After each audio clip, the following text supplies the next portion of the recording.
I hate how everyone thinks that you can solve any problem with magic. This is the real world. Is it now? So I finally watched Honor Among Thieves, and I approached it with some skepticism or maybe cautious optimism, still remembering the first Dungeons and Dragons movie, which was an absolute flaming disaster. But this was actually really good, like shockingly good. Well written with interesting characters, solid acting, some great action scenes, good effects. So yeah, really can't complain. Or can I? Well, it's overthinking time. So first off, I was actually surprised to see some remarkably down-to-earth swords and armor. I suppose the common soldiers just can't afford all the crazy stuff. Unfortunately, the helmets seem to be largely decorative. Oh, come on! The bow slap is kind of a neat idea, but they shouldn't even flinch at that. Why are you wearing helmets if they don't protect you from this? Holga's pro wrestling moves are badass though, and definitely more believable than a puny arm-mounted slingshot with an estimated draw weight of 5 pounds taking down a guy in a suit of plate. Well, that's a little hurtful. You had to ruin a perfectly good axe handle with this extension gimmick. Structural integrity? What's that? We don't need that for fighting now, do we? Sure, you could kind of make this like a collapsible baton, which would leave you with a round, awkwardly tapered, and kind of wobbly handle instead of a regular solid axe haft, which is everything you don't want.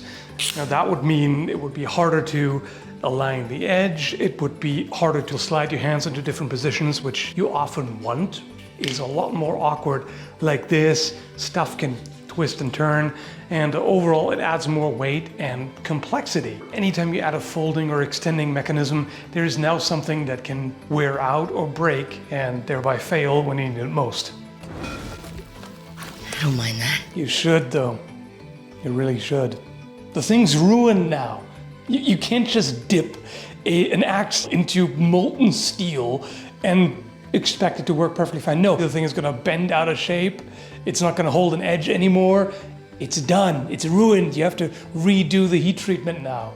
For those who don't know, heat treatment consists of 2 steps. First, the steel is heated to a high temperature, depending on the particular type of steel, then quenched, that is, rapidly cooled in a liquid, commonly oil. Rapid cooling hardens it significantly, to the point where it may become brittle, and step 2 comes in, tempering by slowly heating the steel to a specific moderate temperature and letting it slowly cool, which allows you to fine-tune the desired balance of hardness and toughness. The axe fell in the molten metal and remained long enough to heat up substantially, and then it was slowly air-cooled.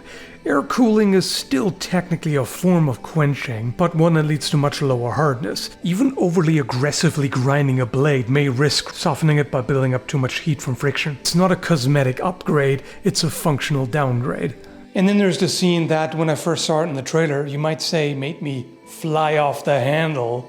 Yeah, so Xenk Yendar's daggersword is the obvious elephant in the room here. Funnily enough, they made it more realistic in this movie than it is originally.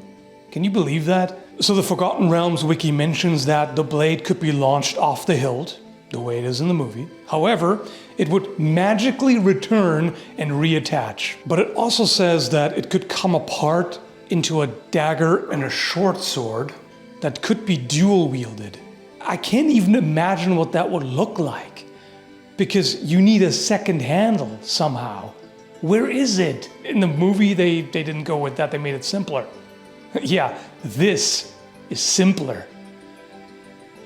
So yeah, making this split into a short sword that you can hold onto and fight with effectively, and a dagger, I have no idea. The design in the movie is pretty outlandish, obviously, because normally a sword has a full tang running down the length of the grip and, connecting everything. The guard, the grip, and the pommel, if there is one, making everything structurally sound. This one doesn't have that, straight up. So you have the blade and the dagger separately, which is the handle. So in other words, the only thing connecting the blade to the handle is whatever mechanism that you can probably disengage at the touch of a button, because that's what he does, clearly. He throws it out. That is the only thing that holds it together. In other words, forget about this being usable in combat. If you made this in real life, this would literally be worse than a wall hanger with rat tail tang, because this doesn't even have a tang. It would just fall apart on the first impact.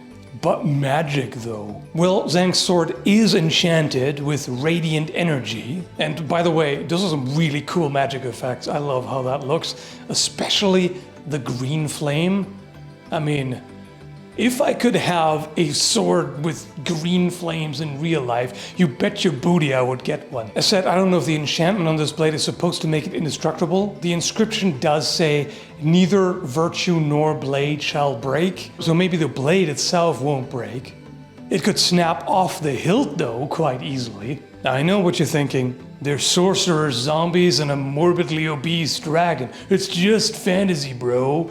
So you could just fix any design flaws with magic, right?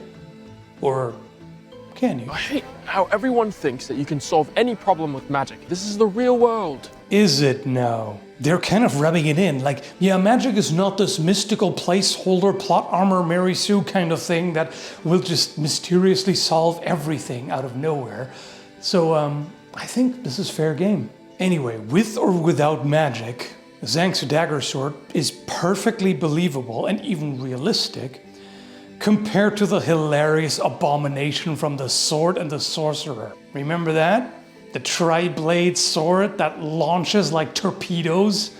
If I had to nominate the single most ridiculous fantasy sword ever designed, it would be this thing. When I first saw Xenk's blade launch, I was like, oh, come on, you're gonna cram a mechanism into the hilt that's powerful enough to launch a heavy blade like this with enough energy to be lethal? How's that gonna fit? But no, not really.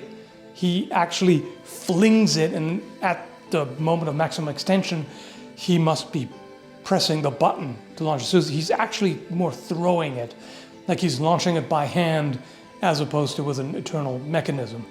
The Sword and the Sorcerer thingamajig literally launches it from a standstill. 2 thumbs up for realism compared to that. Anyway, pedantic nitpicks for your entertainment aside, as that this is a great movie, surprisingly good. If you haven't seen it yet, I would definitely recommend doing so. Hope you found this interesting, entertaining. Thanks for watching, and have a good one, folks.